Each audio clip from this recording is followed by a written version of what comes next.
I'm Dr. Ben Cavosso, Mornington Peninsula Chiropractic Centre, and in today's self-care video, we're going to talk to you about heel lifts. Now, the reason that we may have prescribed some heel lifts is because when we looked at your x-rays, when we looked at your examination findings or your posture photos, we noticed that you have one leg that is shorter than the other. Now, why do we care? Well, we know that the research shows that if you have one leg shorter than the other, it's more likely to cause degeneration of your hip sockets and of your low back.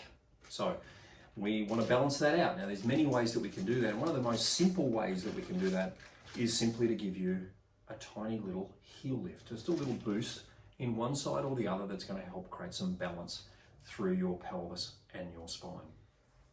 We normally do them in 4mm increments.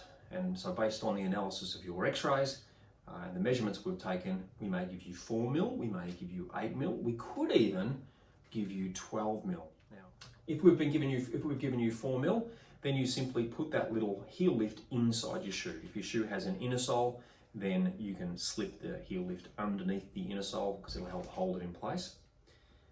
Often it just stays normally in the shoe anyway, or if you have a shoe that doesn't have a back to it, like a sandal or a thong, we will have given you some double-sided sticky that you can then stick to the heel lift and stick that onto the thong so it holds it, or the sandal so it holds it into position.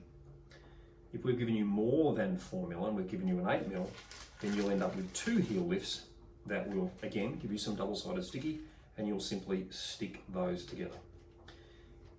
What we do ask you to do though is in the first week, just use the 4mm, get your body used to it, and then if at the end of the first week you feel comfortable enough with that 4mm, we then get you to stick the second 4mm on top, or if you've been given 12mm, then the third 4mm on top of that the week after.